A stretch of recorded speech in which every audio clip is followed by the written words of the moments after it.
Greetings everyone. நம்ம டெய்லியும் prelims point of view 5 questions பார்க்குறோம். இன்னைக்கு என்ன questions இருக்கு அப்படிங்கறத பார்ப்போம். First question, India's first toll-free national anti-narcotics helpline number அப்படின்னு கேட்டிருக்காங்க. இந்தியாவின் முதல் கட்டணமில்லா தேசிய போதைப்பொருள் எதிர்ப்பு ஹெல்ப்லைன் எண் என்ன அப்படின்னு கேட்டிருக்காங்க. ஸோ உதவி எண் என்ன அப்படின்னு பார்த்தோம்னா 1933 அப்படிங்கிறது அந்த ஹெல்ப்லைன். சரிங்களா? ஸோ இதுக்கு என்ன பேர் வச்சிருக்காங்க அப்படின்னு பார்த்தோம்னா மனாஸ் அப்படின்னு சொல்லி பேர் வச்சிருக்காங்க. ஹோம் மினிஸ்ட்ரி இதை நேத்து இந்த ஒரு நோட்டிபிகேஷனை விட்டுருப்பாங்க. சரியா? மனாஸ் அப்படின்னா 1933. ஓகேவா? 14567 அப்படிங்கிறது சீனியர் சிட்டிசன்ஸ்க்கு. ஓகேவா? சீனியர் சிட்டிசன்ஸ் 60 வயசுக்கு மேல இருக்கவங்களுக்கு தேவைப்படக்கூடிய உதவி எண். ஓகேவா? 1098 நமக்கு தெரியும் சில்ட்ரன் அப்படிங்கிறது. ஓகேவா? அடுத்தது இங்க 1930 கொடுத்துருக்காங்க. குரூப் 1ல கேட்டிருந்தாங்க சைபர் கிரைம் ஹெல்ப்லைன்னா நமக்கு 1930. சரியா? ஸோ இந்த மாதிரி ஹெல்ப்லைன் நம்பர்ஸ்லாம் பார்த்து வச்சுக்கோங்க. 181 ஒன்று இருக்கு. இது என்னன்னா விமன் ஹெல்ப்லைன். சரியா? சரி, அடுத்தது how many athletes will represent India in Paris Olympics அப்படின்னு கேட்டிருக்காங்க. பாரிஸ் ஒலிம்பிக்கில் எத்தனை விளையாட்டு வீரர்கள் இந்தியாவை பிரதிநிதித்துவப்படுத்துவார்கள் அப்படின்னு கேட்டிருக்காங்க. எவ்வளவு அத்லெட்ஸ் போக போறாங்க இந்தியாவிலிருந்து, இந்தியா சார்பாக அப்படின்னு பார்த்தோம்னா 117. சரிங்களா? ஸோ பாரிஸ்ல நடக்கக்கூடிய ஒலிம்பிக்ஸை பொறுத்த வரைக்கும் பார்த்தோம்னா 2024 நடக்குது. இதுக்கு முன்னாடி பார்த்தோம்னா 1924 பாரிஸ்ல தான் ஒலிம்பிக்ஸ் நடந்திருக்கும். சரிங்களா? இப்ப நடக்கக்கூடிய இந்த எடிஷன் பார்த்தோம்னா 33வது எடிஷன். சரியா? மொத்தம் எவ்வளவு விளையாட்டுகள் இருக்க போகுது, கேம்ஸ் எத்தனை இருக்கு அப்படின்னு பார்த்தோம்னா 32 கேம்ஸ் இருக்க போகுது. ஓகேவா? 32 கேம்ஸ். அதுல எத்தனை கேட்டகரி அப்படின்னு பார்த்தோம்னா 329 கேட்டகரிஸ் வந்து நமக்கு இருக்கு. சரிங்களா? ஸோ எல்லாமே 32, அதோட ஒரு 9 சேர்த்தோம்னா கேட்டகரிஸ் இங்கே 33. எல்லாமே கிட்டத்தட்ட ஒரே மாதிரி நம்பர்ஸ் தான், ஈஸியாக ஞாபகம் வச்சுக்கலாம். சரியா? அடுத்தது consider the following statements. India ranks 2nd in agricultural production, India ranks 8th in global agricultural export அப்படின்னு சொல்லியிருக்காங்க. பின்வரும் கூற்றுக்களை கவனியுங்கள். விவசாய உற்பத்தியில் இந்தியா 2வது இடத்தில் உள்ளது. உலகளாவிய விவசாய ஏற்றுமதியில் இந்தியா 8வது இடத்தில் உள்ளது அப்படின்னு கொடுத்துருக்காங்க.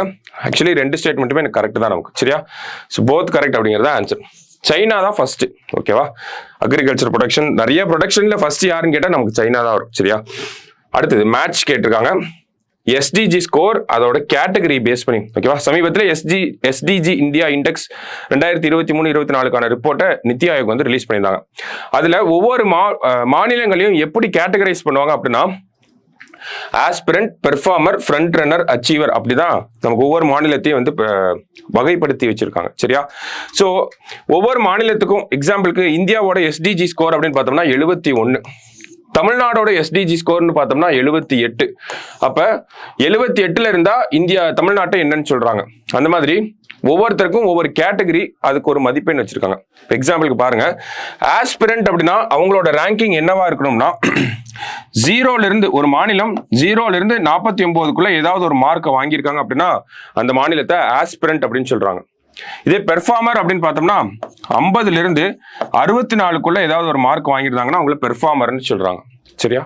அடுத்தது ஃப்ரண்ட் ரன்னர் அப்படின்னு பார்த்தோம்னா 65ல இருந்து 99க்குள்ள ஏதாவது ஒரு மதிப்பெண் வாங்கியிருந்தாங்கன்னா அவங்கள ஃப்ரண்ட் ரன்னர் அப்படின்னு சொல்றோம்.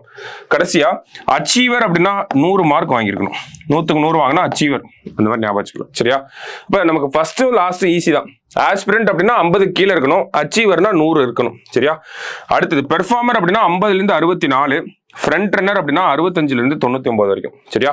ஸோ அதை வச்சு இதை நம்ம மேட்ச் பண்ணோம் அப்படின்னா நமக்கு ஆஸ்பிரண்ட் 0ல இருந்து 49 வரைக்கும், பெர்ஃபார்மர் அப்படின்னா 50ல இருந்து 64 வரைக்கும், ஃப்ரண்ட் ரன்னர் அப்படின்னா 65ல இருந்து 99 வரைக்கும், அச்சீவர் அப்படின்னா 100. ஓகேங்களா? இப்போ 2413 அப்படிங்கிறதா கரெக்ட் ஆன்சர். சரியா? அடுத்தது according to NITI Aayog report 2023-24, Tamil Nadu ranks 3rd with an SDG score of 78. Tamil Nadu has emerged front runner in 13 SDG goals. ஓகேவா?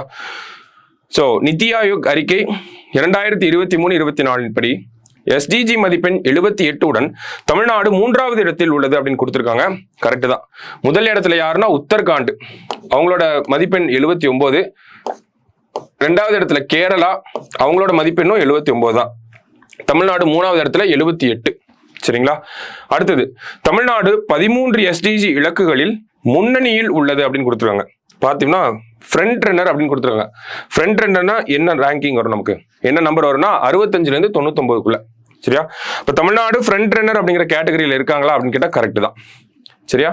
ஸோ ரெண்டுமே கரெக்ட் ஸ்டேட்மெண்ட்ஸ் தான். ஸோ போத் ஆர் கரெக்ட் அப்படிங்கிறதா கரெக்ட் ஆன்சர். சரியா? இரண்டும் சரி அப்படிங்கிறதா கரெக்ட் ஆன்சர். ஓகே, ஸோ இன்னைக்கு prelims point of வியூல 5 கொஸ்டின் பார்த்துருக்கோம். நாளைக்கு 5 கொஸ்டின்ல மீட் பண்ணலாம். தேங்க்யூ.